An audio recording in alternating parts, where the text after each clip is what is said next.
libutin ng ating Panginoon, magtatapat sa habang panahon. Maging sa kabila ng aking pagkukulang, biyaya niya'y patuloy na laan. Katulad ng pagsinag ng gintong araw, patuloy siyang nagbibigay tanglaw. Kaya sa puso ko't damdamin, tatapatan mo'y aking pupurihin.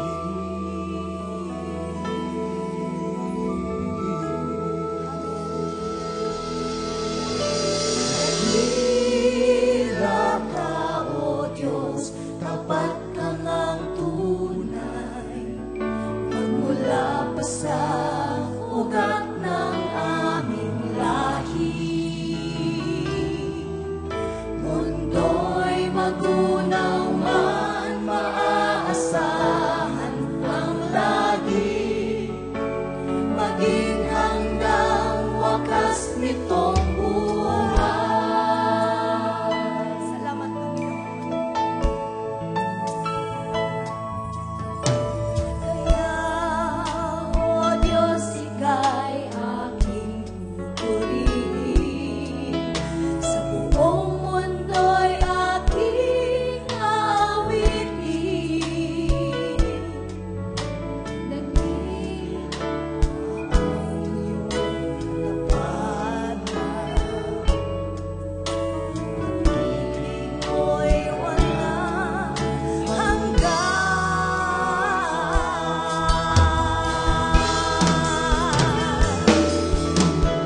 buti mo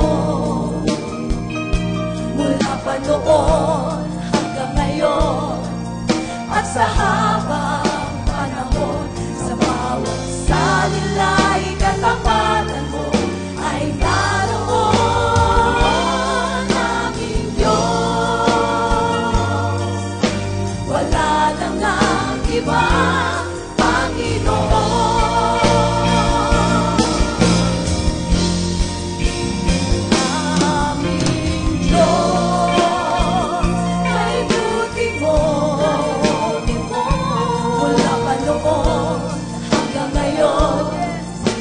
Sa habang panahon, sa bawat salila'y katapatan mo ay naroon aming Diyos. Wala na ngang ibang Panginoon. Sa bawat salila'y katapatan mo ay naroon.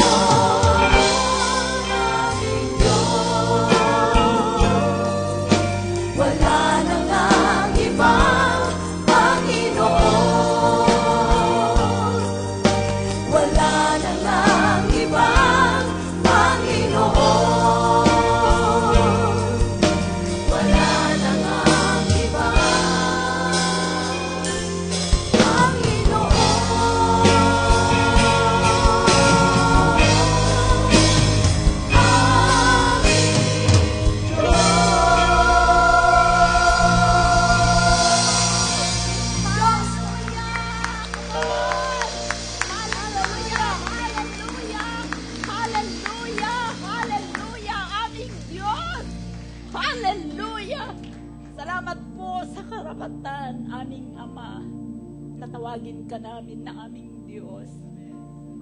Sa oras na ito, tunghayan mo ang iyong mga anak sa Pilipinas. Salamat po at kami ay pinili mo na isang bansa na magdideklara ng kalwalhatian mo sa lugar na ito, O Diyos. Salamat po na iningatan mo kami, O Diyos, sa mga kaganapan sa aming bayan, sa aming bansa, O God. Tunay nga, Ikaw ay Diyos na mabuti. Alam namin, meron kang napakagandang plano sa aming bayan. At sa iyo namin isinusuko lahat ng mga kaganapang ito sa pamamagitan namin ng mga anak mo. Binigyan mo ng kapamahalaan at kapangyarihan na ganapin ang kalooban mo sa bansang ito. Kami ay nagkakaisa, Panginoon, na nagdideklara ng Lord, kasaganaan, pagpapala, Lord, magandang buhay. Higit sa lahat, sinasambit ng aming labi, lahat ng Pilipino ay makakakilala sa iyo.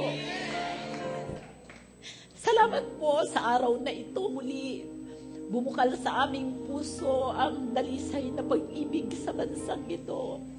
Na Lord, muling nabuhay, O God. Tunay nga, napapabayaan namin na sabihin sa aming bansa, Pilipinas kong mahal. Come on, let us say, Pilipinas kong mahal. Mahal ko ang bansang ito. Bayang pinili. Bayang inilaan ng Diyos para sa atin. Lord, hindi ka nagkamali nung kami ay isinilang ng mga Pilipino.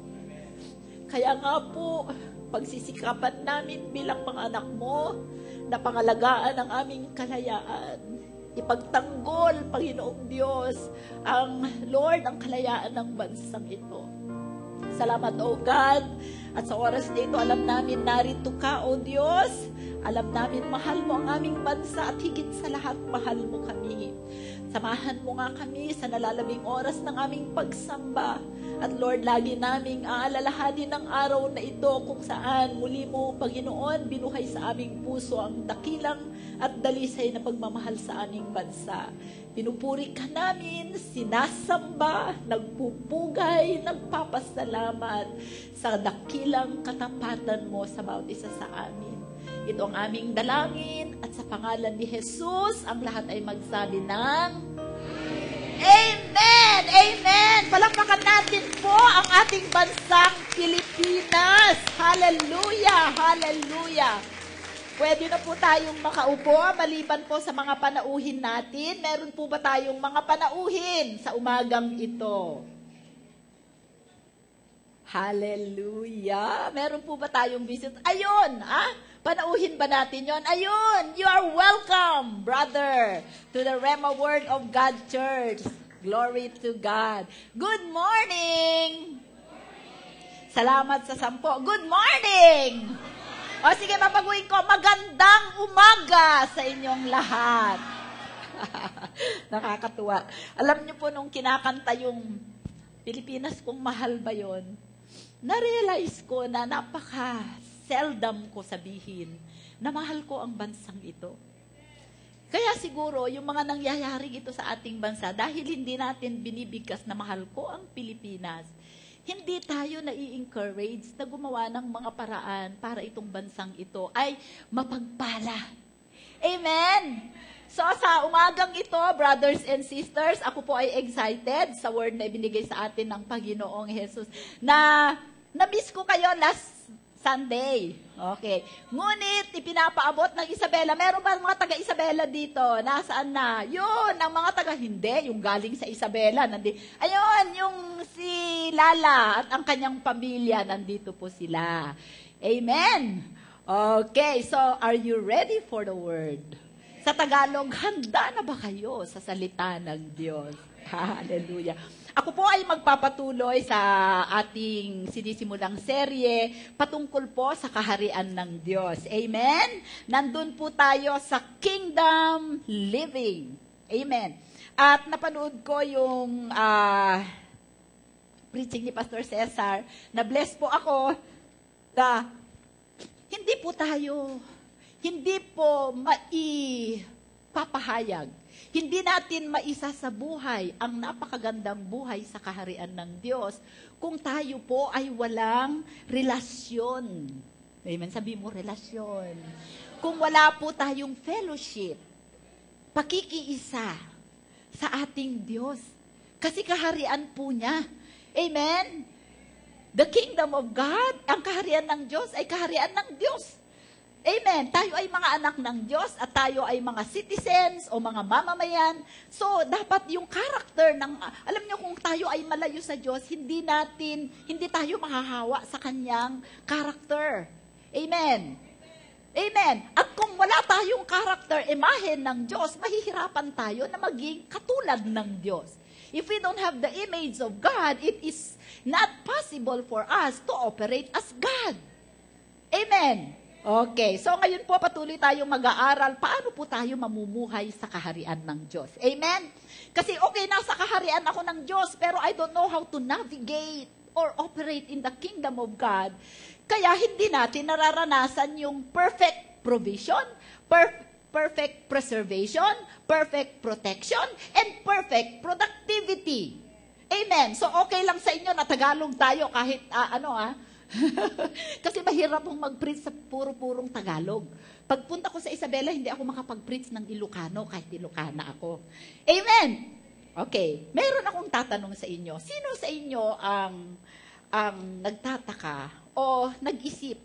How many of us, have you wondered how a pilot can get an airplane up in the sky, bring passengers, and bring them to their destination?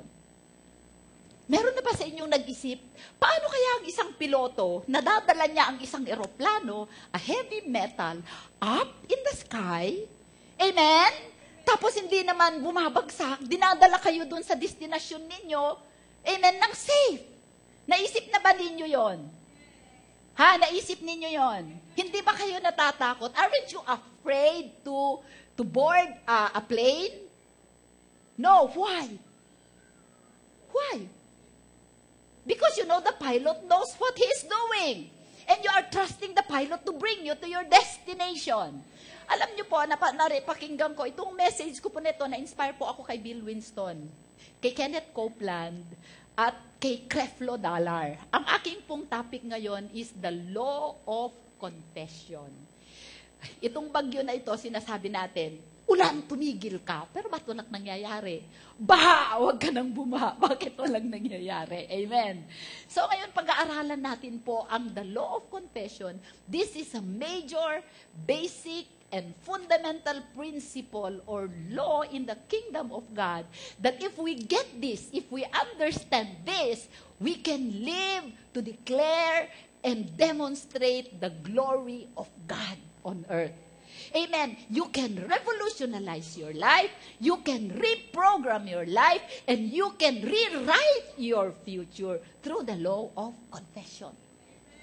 So, kailangan maunawaan natin ito. Ito po ay isa sa mga operation ng the law of seed time and harvest. The law of sowing and reaping. Amen. So, ito po ay prinsipyo sa kaharian ng Diyos na kailangan po nating malaman. Balik tayo doon sa piloto. If you are wanting to be a pilot, amen, first, you were inspired to be a pilot. Tama? Once you are inspired, you go through training. You have to undergo training so that you understand how it operates. And the plane, to bring an airplane up into the sky, there are 4 laws that should work together. Sabihin mo, law. Batas, batas. Okay, there are 4 laws. For a pilot, he has to undergo a ground training. Okay? He will be put in a situation, similar situation, as if he is really flying an airplane. Amen. Okay? Pagdating po doon, number 1, tuturuan siya that to bring an airplane up, okay, there is a law, the law of thrust. Okay? That thrust means it will push your airplane. So when a pilot brings a plane in the runway, he has to drive it on the runway and then pick up a speed so that the airplane will lift. That is the law of lift. Yun pong pag-drive niya sa airplane, that is the law of thrust. Mapupush. Okay? If you bring an airplane to the runway and drive it, it will naturally push. Okay, hindi pwedeng hindi siya magpo-forward. So, once he picks up a speed, the air will come over the wings of the plane and the air will lift the plane. That is the law of lift. Okay. Once it is up in the sky, there is a law that the pilot has to understand. That is the law of drag. D-R-A-G, drag. Okay? The drag will hold the airplane and will give force to the airplane so that it will stay there on air. Okay? And then, when the air will land, the pilot has to understand the law of gravity. It will put the airplane down. So, in order for you to be a pilot, you have to understand and know how these different laws operate, and you have to know your airplane, your aircraft. The engineers will design the plane in such a way that when the airplane goes, it will always move forward. It will, or when the air comes on the wings, it will always be lifted up, and then it will maintain its hold. You can hold on the airplane until you get to your destination and land your airplane. The law of gravity works. Amen. This is once a pilot undergo a training, the first time they take on the wheel of the airplane, they would be sick because they will be so afraid. Some of them, they are given bags so that when they vomit, because of fear and because of not understanding fully the law, amen, they are given those so as not to mess up the aircraft. So once they understand those principles, you know, Jesus preached and teach. He preached and he taught. Because today I'm going to teach you the law of confession. You need preaching to be inspired, but you need teaching to understand. Amen. And in the church, we need a lot of teaching so that we are able to operate effectively in the kingdom of God. Amen. So ngayon, tuturuan ko kayo. The principle in bringing an airplane up in flight is the same principle in the kingdom of God. kung paano ang isang piloto, maunawaan niya ang the law of thrust, the law of lift, the law of drag, and the law of gravity. Ganon din tayo sa kaharian ng Diyos. And today, we are going to study and understand the law of confession. Kaya nga po sabi sa Bible sa Proverbs 4 verse 5, in all, verse 7 yata, in all you're getting, get understanding. Amen. Get wisdom. Get understanding. That's why we spend a lot of time in this church studying the Bible. Amen. Kaya huwag kayong maiinip. Hallelujah. Naiinip na ba kayo? Sabi mo sa katabi mo, magkakaroon ka ng kaunawaan. Amen. Sabi sa Bible, wisdom is the principal thing. Therefore, get wisdom. And in all you're getting, get understanding. Okay. So, mahalaga po yun. Ngayon, pag-aaralan natin ang the law of confession or ang batas ng pagsasalita. Meron ba ditong hindi nagsasalita? Tignan mo nga yung katabi mo kung pipi yan. Okay. Sabi, alam niyo ko po kung bakit sa kaharian ng Diyos, ang kaharian po ng Diyos ay isang mystery. Amen? Mark 4:11 said, and he said to them, to you has been given to know the mystery of the kingdom of God, but to those who are outside, all things come in parables. Istorya lang ang natutunan nila, pero nagkakaroon tayo ng kaunawaan. Amen? So, ang layunin natin kung bakit kailangan nating maunawaan the law of confession is to get fear out of our hearts. Nakita mo yung piloto, nung maunawaan niya yung law na yon, yung batas na yon, ang law of thrust is tulak, batas ng tulak. Law of lift is batas ng angat. Paano mo inaangat? Ang the law of drag is paano mo kinakaladkad. Amen? Na-drag mo, kinakaladkad mo yung eroplano patungo sa pupuntahan niya. And the law of gravity is batas ng pagbagsak dahil sa bigat. Amen? Okay, gets natin yun, ha? Okay. Ngayon, sa karya ng Panginoon, mahalaga natin na maunawaan yun, mga kapatid. Once na naunawaan yun ng piloto, hindi na siya natatakot. Amen? Because a law will always work the same way. Sabi niya, ngayon, pag-aralan natin, what is a law? Alam mo po, a law is a principle, sabi natin, that will work, that will give a predictable outcome. For example, kung ikaw ay magtatapon ng isang bagay sa taas, lagi siyang babagsak. Amen? The law of gravity, for example, pagka ikaw ay nagtapon, ay naghagis na isang bagay sa himpapawid, babagsak at babagsak yan. And the scientists can even measure the time. Yung time ng pagbagsak, depende sa bigat. Amen? Okay, so ang purpose natin is to get the fear out in our heart. Amen? Kasi when we launch into the kingdom of God, marami sa atin ang natatakot. Paano kung may sakit ako, tapos susundin ko yung law of confession, sasabihin ko sa sarili ko, wala na akong cancer. Amen? Lumabas na lahat ang cancer na yan. Magaling ako. Sinabi ng doktor, 3 araw ka na lang, mabubuhay. Diba? So matatakot ka kung hindi mo maunawaan ang batas ng pagsasalita o pangungumpisal. Alam niyo kung bakit ayokong gamitin ang salitang pangungumpisal? I-explain ko ito sa inyo mamaya. Number 2, sa pamamagitan ng law of confession, maisasabuhay natin. Napakahalaga po ng law of confession kasi hindi po mag-ooperate, the kingdom of God will not operate without the law of confession. Amen. Yun ang pamamaraan na ibinigay ng Diyos sa atin para maranasan natin ang magandang buhay sa kaharian. Okay, so una muna, i-define po natin ang mga terms. Number 1, what is a law? Sabi po sa favorite ko, Noah Webster's 1828 dictionary. Okay? A law is that which is laid, set, or fixed. Sa Tagalog, ang batas ay isang bagay na nailatag, naitakda, at napirmi. Okay? It is something permanent, batas. Halimbawa, yung mga, ang mga batas natin.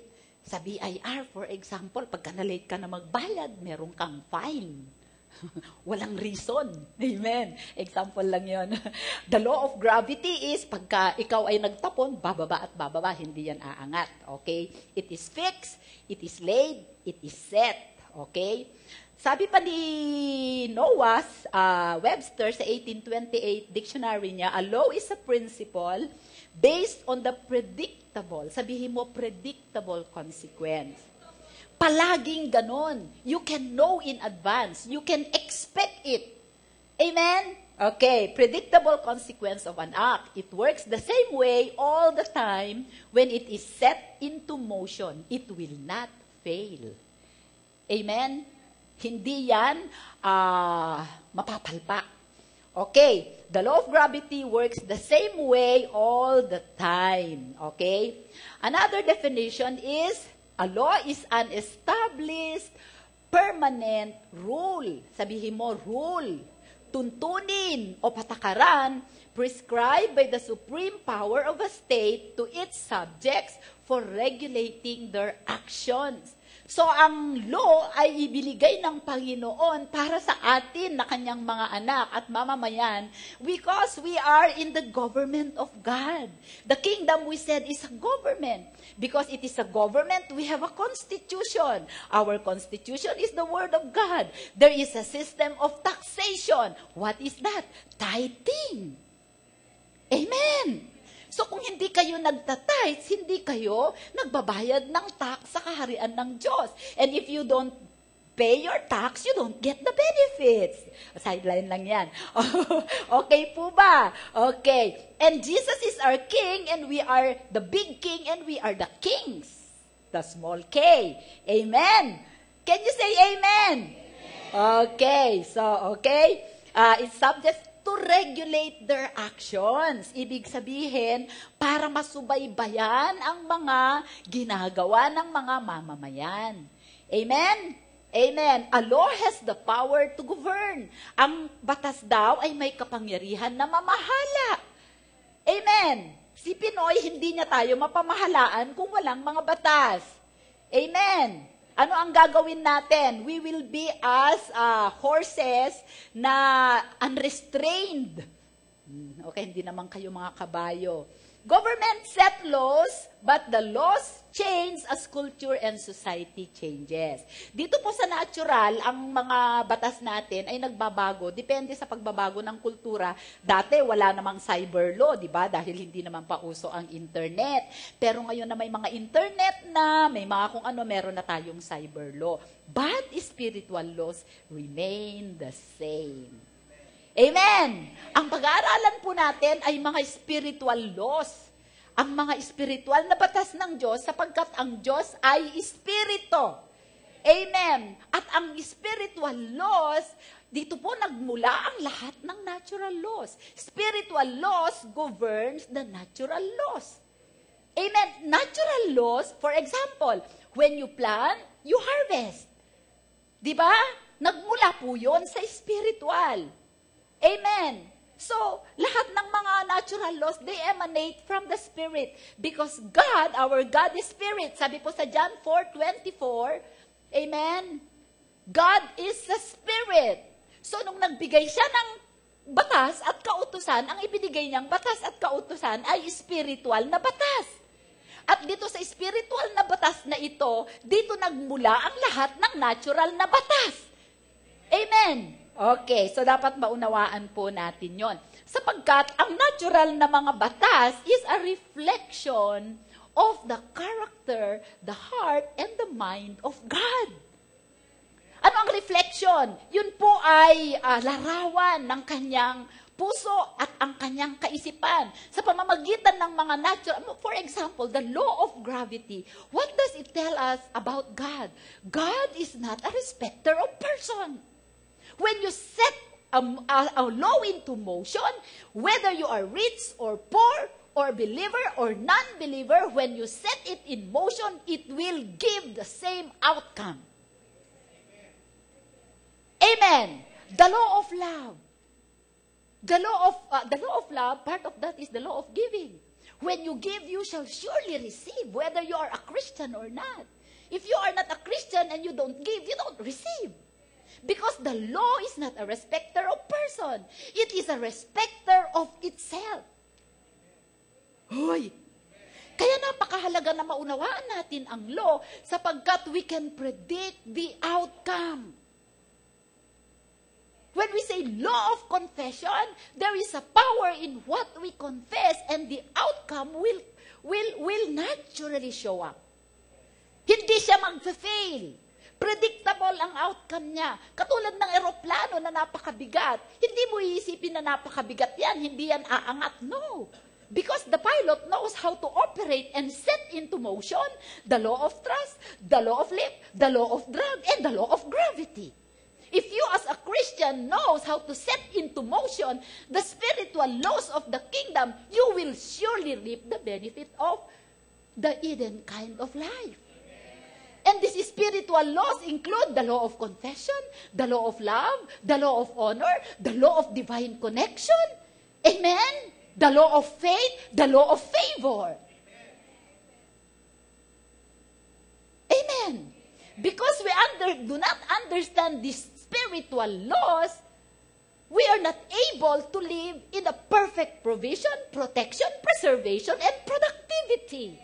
You cannot live in the kingdom of God without setting in motion all these spiritual laws. That's why we have to understand. Sabihin mo, understand. Kailangan maunawaan natin. Amen? Okay. So, you can reprogram your future, you can rewrite your future, you can revolutionize your life, you can be a wonder and a miracle. When you set this law in motion. Remember, you set it in motion.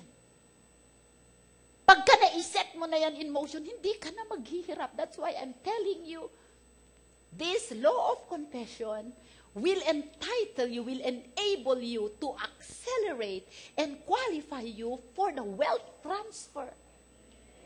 Amen? Because when you understand this law of confession, you will override the natural laws. You will override time. Alam niyo, ibig kong sabihin, you have dominion over time. When I say you override time, yung ikaw ay gagaling dapat, ikaw ay butuan, na balian ng buto, dapat yan, pagkakinast yan ng orthopedic, gagaling yan in 3 months. But with the law of confession, gagaling yan in 1 week. O gagaling yan ngayon. When you understand this law, you can override natural laws because after all, natural laws came from the spiritual laws. Gets? Okay. So, pumunta po tayo. What is a law? Okay, naaano na natin, naintindihan na natin. Predictable ang labas niyan. Okay? Ang Diyos, hindi siya respecter of person. Ito bibigay ko, kasi itong law na to para lang kay sa mga pastor. Para lang yon sa mga worship team. Hindi. Amen. Amen. Parang wala nang nag-amen. Huwag kayong mag-alala, tapos tayo ng 12:00. Okay. So, the supernatural laws govern the natural laws because they came from the Spirit. Diba, nung nilikha ng Panginoon, mahalaga ang confession kasi lahat tayo at ang buong nilikha nagmula sa salita. And God said. Amen? Amen. Lahat tayo, sabi mo sa katabi mo, ikaw nagmula sa salita. Nagmula ka sa salita. Because the entire creation came from the Word of God, who is a Spirit. This whole creation is being held by the power of the Word of God. Kaya sabi sa Hebrews 1:3, upholding all by the Word of His power. All things are in place because of God's word of power. When God said, let there be light, it stays there. It did not change. Because when God speaks, it becomes a law. And when God multiplies, in fact, what God said, is until now spreading and expanding and doing the purpose by which it was released. It did not stop because you stopped. Amen.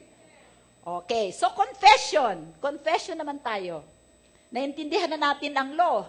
The outcome is always predictable.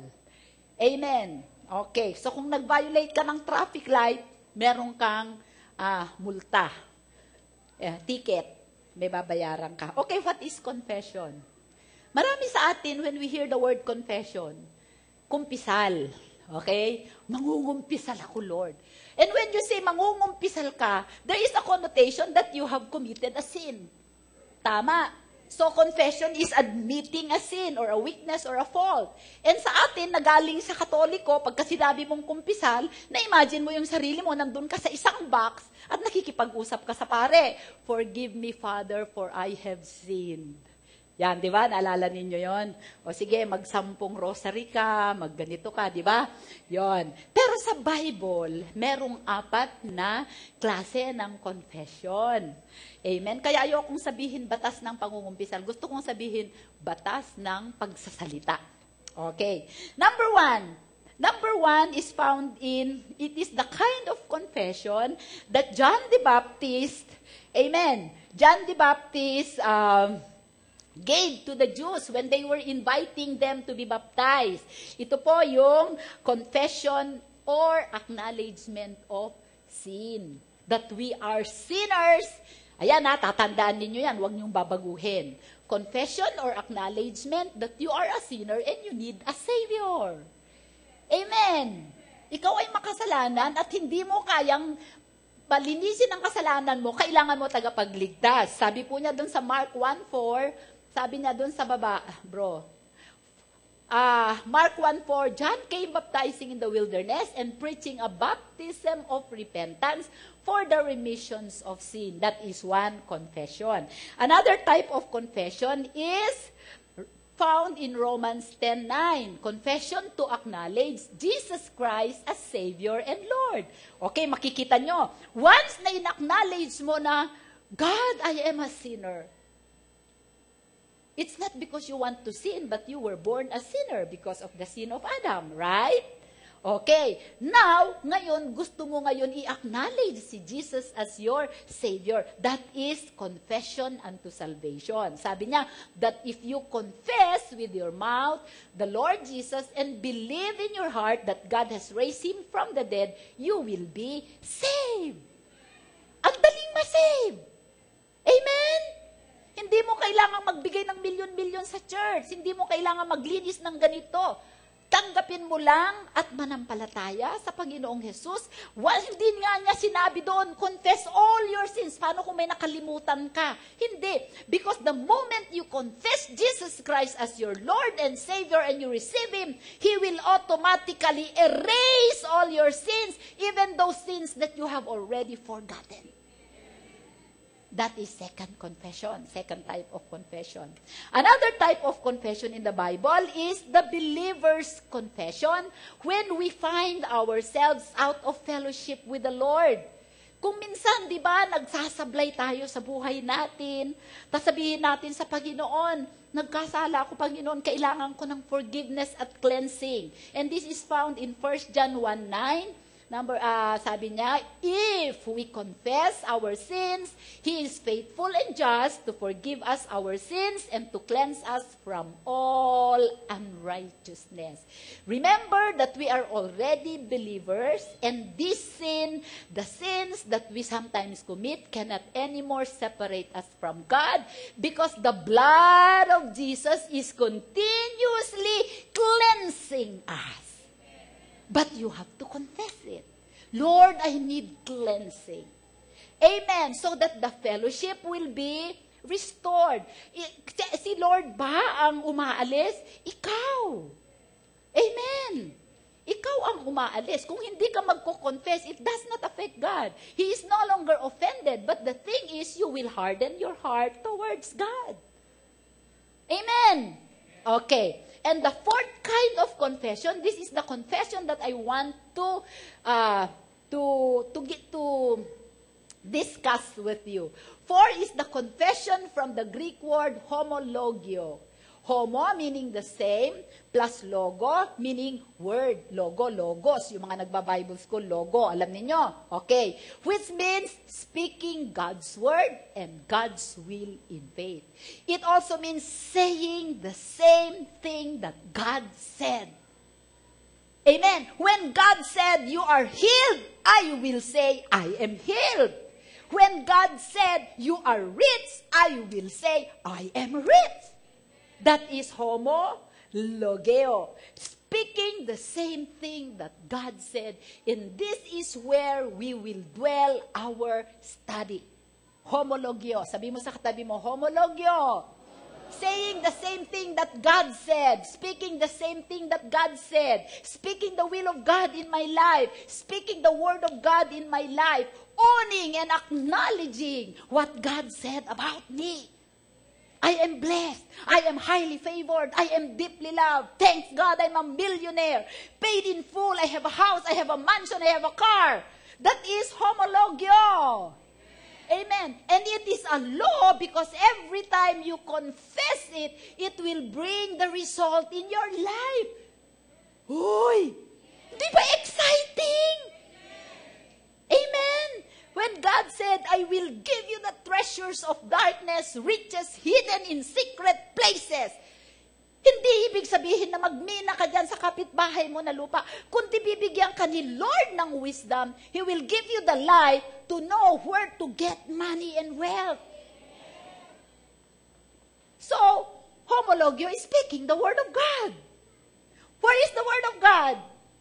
In the Bible. Do you know your Bible? Oh, come on. Pastor, hindi na kailangan mag-Bible school. Hallelujah. Okay. I promise, matatapos tayo ng 11. Kasi kung hindi tayo matapos, madami po ito. Amen. Madami po ito. Okay. So, when we agree with the Word of God, what does it mean to say the same thing that God said concerning me, concerning my family, concerning my situation, concerning our nation? Kanina nagsimula na tayo, Lord, this is your nation. Amen. This is a blessed nation. This is a righteous nation. Kahit na ano pang nakikita natin yung pork barrel dyan, yung mga mambabatas natin mula sa tao, nag-devolution, nag-devolve sila, naging baboy. Wala tayong pakialam dyan. Basta ang alam natin, pinagpala ang ating bansa. Amen. So, sabi po niya, God intended man, alam po ninyo, the key to all creation is the Word of God. We were created in the Word. Everything was created in the Word. That's why it is important for us to keep saying the Word of God so that it will manifest in our life. And to say, we say the same thing as God said, it means we agree with what God said about us. To agree is sumang-ayon tayo. Number 2, we have to assent. Ibig sabihin, pumayag tayo. Payag ako, Lord, na nung sinabi mo na ako ay magaling, magaling ako. Kasi may mga tao na sinabi na, Lord, you are healed. Sasabihin ng tao, nararana, may bukol pang ako dito, magalang pa. Hindi ka pumapayag. Gets? So, kailangan sumang-ayon ka. Kailangan pumayag ka. Assent to. Number 3, you have to concede to the Word of God. Ibig sabihin, sumuko ka. Surrender to the Word. Amen. Pag sinabi ng Panginoon, forgive. Oh, tumigil kayo kasi nahirapan kayo. Kahit mahirap, magpatawad. Yun ang ibig sabihin to concede. Sumuko. Umamin. Amen. Magbigay. Magbigay sa mga kapatiran natin na nabaha sa tuman at balubad. Wala naman akong ibibigay. Tingnan mo yung kino-confess mo, mawawalan. Darating na ngayon ang anghel ng dyablo, wala kang ibibigay. Pero ang alam ng anghel ng dyablo, meron ka pa doon. Kukunin niya ngayon yan. Ngayon, nag-open ka ng door na manakawan ka because of what you said. Kaya pag kami, kapatid na pupunta sa'yo, Sister, pautang, huwag kang magsasabi ng wala akong pera. wag kasi sa totoo marami kang pera. Hindi pa nga lang dumadating. Ngayon, kukunti pa lang, mga 100 pa lang. So, sasabihin mo, sister, hati tayo sa 50. Oh, nagtanim ka na kaagad. Law na naman yun. You set in motion the law of seed time and harvest, sowing and reaping. Amen! Kaya maging conscious tayo sa law of confession. Sabi mo, maging conscious ka. Okay. So, ibig pang sabihin, when you say, number 1, you have to agree with, sumanghayon. You have to assent, pumayag. You have to concede, sumuko, umamin. You have to profess. Profess means, pagpahayag mo, ipahayag mo. O i-practice mo. Alam nyo ba na salitang, ang confession sa ibang parte, sa ibang mga translation ng Bible is the law of profession. You make it your profession. Pagka sinabi na, I am a lawyer, what is your profession? I am a lawyer. I am a doctor. I am a pastor. I am a preacher. That is my profession. When we say, profess the word of God, you practice it. You apply it. You make it a way of life. Hoy, naiintindihan niyo? Can you say amen? May kausap ako. And then, when you say what God said, it is to declare openly. Huwag mong itatago. Confession is you declare it openly. Kaya nga dun sa water baptism, itinatakwil mo ba ang dyablo sa buhay mo? Sabi ni Pastor Orly. Sabi ng mga kabataan, ano po ang itinatakwil? You have to declare it openly because Jesus says, when you confess me before the people, I will confess you before the angels. And the angels will do the bidding for you.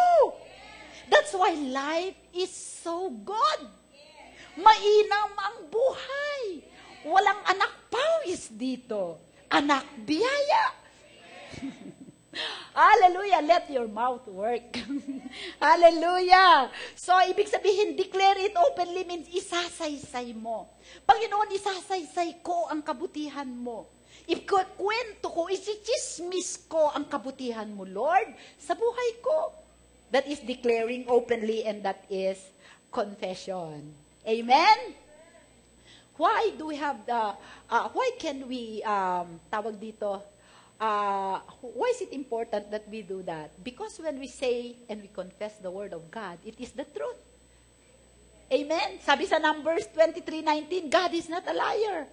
Sabi niya, God is not a man that he should lie, nor a son of man that he should repent. Hindi siya nagsisisi. Halimbawa, for example, God came in today in our service. Oh, praise the Lord. And He said, today is Monday. What will happen with Sunday? No more. Because when you release the word, it becomes a law. Amen? Amen. And He will not repent. Hindi siya magsisisi na ginawa niyang Monday ang Sunday. Because He knows best. Hallelujah. So He has said, has He said, and He will not do, or has He spoken and will not make it good? He will make it good. So when you say it, He will make it good to your life. Amen. Okay. So, kaya mahalaga po na mag-agree tayo, mag-assent, sumang-ayon, pumayag, sumuko, ideklara, isaysay ang salita ng Diyos kasi alam natin, ito ay batas. Sabi mo nga, batas. It has a predictable outcome. Hindi siya papalpak, hindi siya sasablay. Amen. Okay. So, paano mag-ooperate ang law of confession sa ating buhay? Ito po ang magmamanifest, ito ang magdadala ng kaharian ng Diyos sa ating buhay, yung lahat ng mga sinasabi natin. What we confess, we possess. Amen. Okay, so unti-untiin ko kasi napakarami po sa Bible. Amen? Mapabago ba natin ang ating kalagayan ngayon kung tayo ay magsasalita ng salita ng Diyos? Sabi po sa Job 38 verse 33, tignan po natin, sulat ninyo tong verse na to, ang gandang i-meditate. Do you know the ordinances of heavens? Can you set their dominion over the earth? Sabi po sa NLT, Do you know the laws of the universe? Amen? Can you use them to regulate the earth? Okay? Sa the Living Bible, do you know the laws of the universe and how the heavens influence the earth? Alam mo ba? Ang sagot ng Kristiyano, alam ko. Because you understand the law of confession. Because when you release the Word of God, it is a spirit, it penetrates the heavenlies, and it will change the earth. Amen! Ano ba yung kinakanta ninyo? Touching heaven, changing earth. Amen? It will touch heavens, and it will touch earth. It will change your situation. Okay? So, napakahalaga po. Job 38 verse 33. Number 1, sabi po, when God spoke the universe in creation, it is staying where it is and is expanding where He intended it to be. Why? Once God release a word, it will perform the purpose. Isaiah 55 verse 11. Nung nagsalita ang Panginoon nung creation, lahat ng sinabi niya hanggang ngayon ay nagkakaroon ng kaganapan. Alam ba ninyo na in the Garden of Eden, you can already fly a Boeing 747. But the people are not yet that developed to invent an airplane. In the Garden of Eden, there is already an internet. There is already a communication superhighway. Kaya lang, walang tao na nakakaalam pa na mag-tap. Amen? Amen. Pero, noong umupo ang Diyos sa kanyang luklukan, tapos na lahat ang kanyang ginagawa. But the discoveries that we are getting now, these are all manifestations that the words that God released in the heavenlies are spirit and still doing the work. Tingnan nyo, so shall my word be that goes forth from my mouth. It shall not return to me void, but it shall accomplish that which I please, and it shall prosper in the things for which I send it. It's the word that is doing the job in your life, not you. It will prosper. So when God created, in the spirit, the making is still ongoing. Remember, I told you, when God created, it's different from when He made. When God created man in Genesis chapter 1, He released him in the spirit, and that is done. But in chapter 2, He has to make man. So He got dust from the ground and breathed the breath of life to man. Creation is different from making. When we create, we do the same way because we were created in the image and likeness of God. So that when we release words, that word is planted in the spirit realm and it will start producing. It will prosper in the things for which I sent it. Right? That's why you cannot just say anything you want. Hallelujah! Pupunta tayo dyan. Ayoko kasing i-preempt kasi baka may ma-miss ako dito na sayang. Pinag-meditatean ko to nung buong bagyo. Hallelujah! Hallelujah! Spiritual laws, we said, govern the natural laws. So it follows that spiritual words have dominion over natural words. Amen! May dominion, may rule, ang word mo. Through the law of confession, God teaches us how to operate in the spiritual law and have dominion over time, over natural laws, and over all the earth. Hallelujah!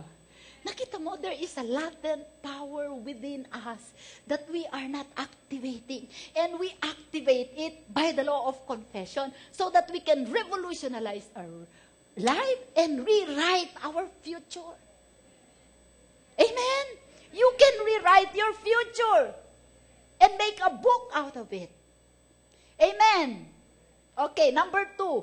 So sabi natin, spiritual law governs the natural laws. Number 2, the key to all creation and creativity is the Word of God. the key to creation, if you want to create something in your life, and if you want to be creative in your life, you need the Word of God. That's why you have to homologio the Word. Hebrews 11:3.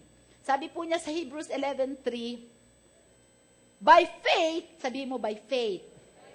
And remember, when you release your word, it must be in faith. May pananampalataya, because with the heart, man believes, and with the mouth, speaks unto salvation. 2 Corinthians 2:13 ba yun? 4:13. Sige nga, pinaalala lang ng Holy Spirit.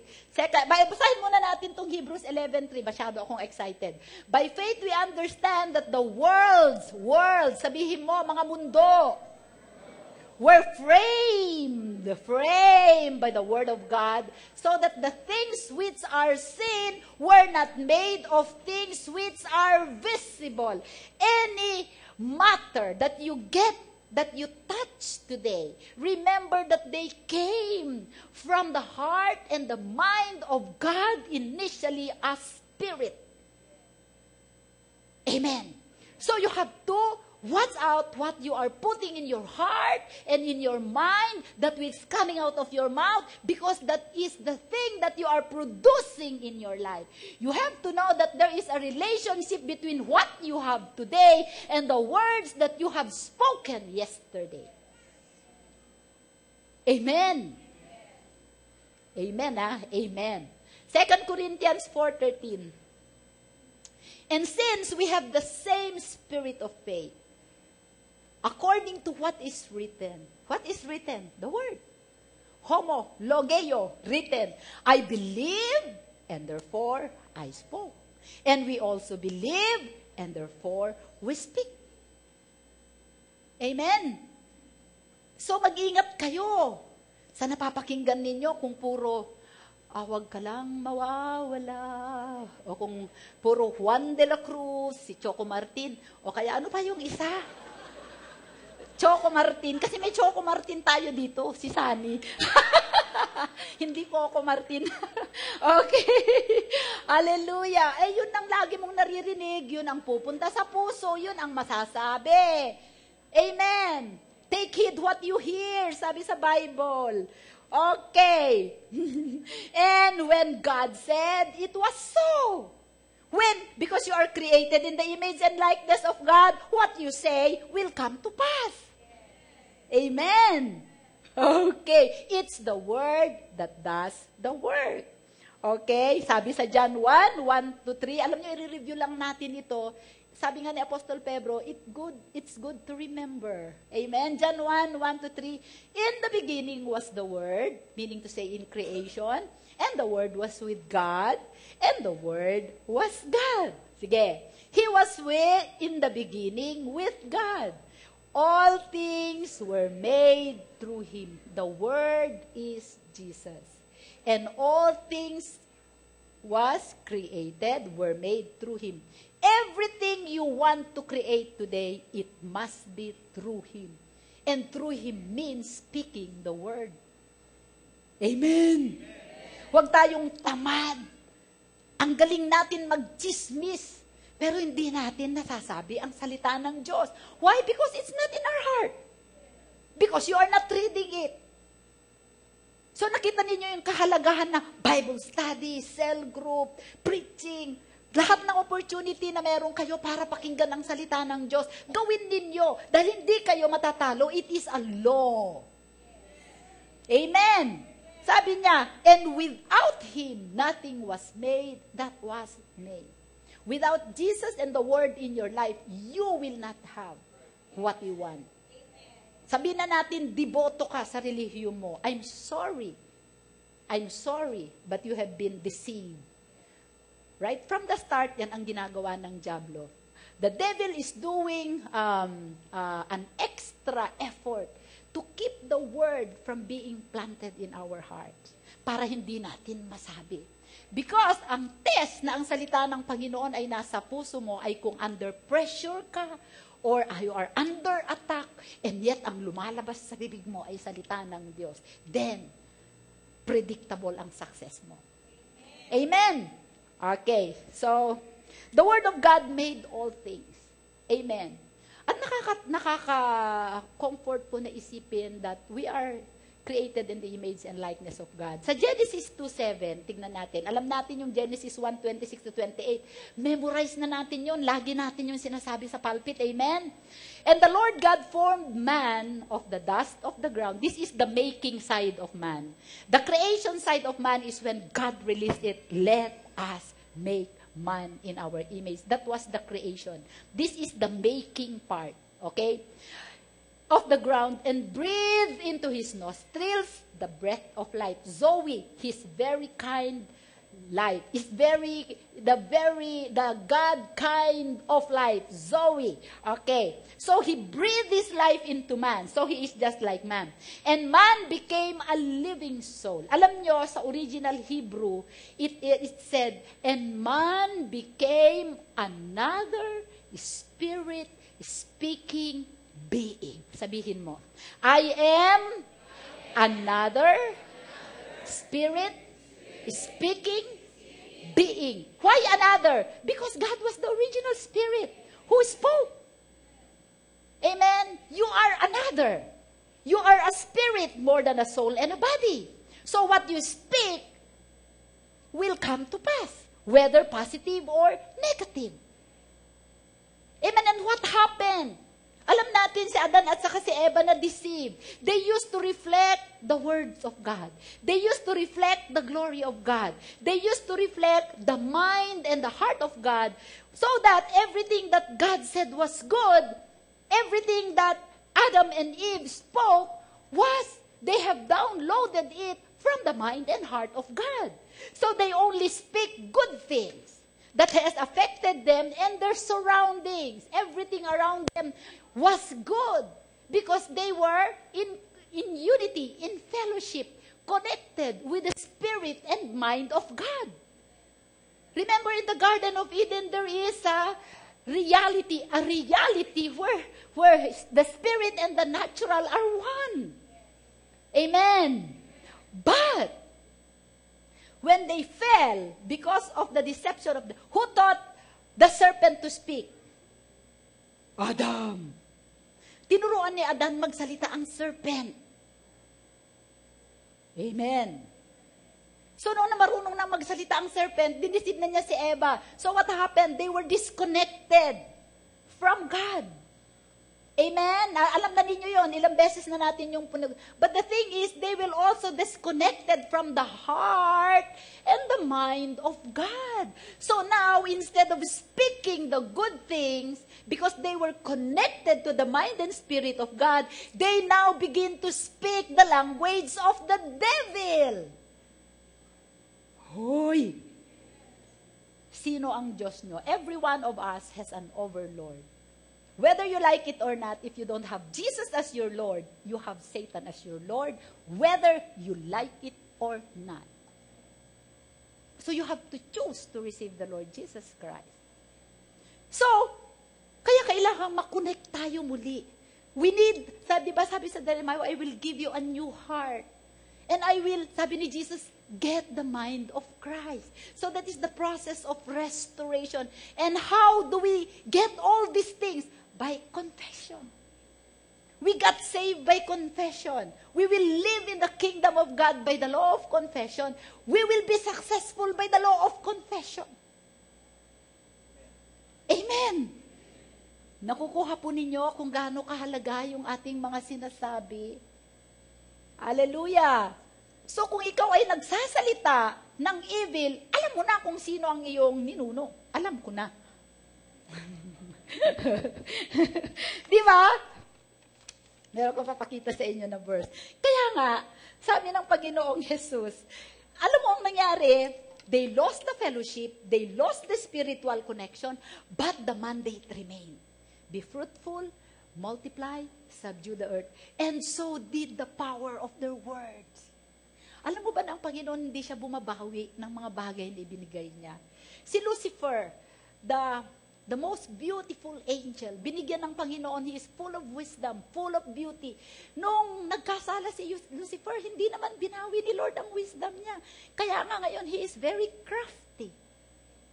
Amen. Yung faith ni Adan na ninakaw niya, ginamit niya na fear. Para takutin ka. Wala naman siyang create. Amen. Hindi naman siya tao na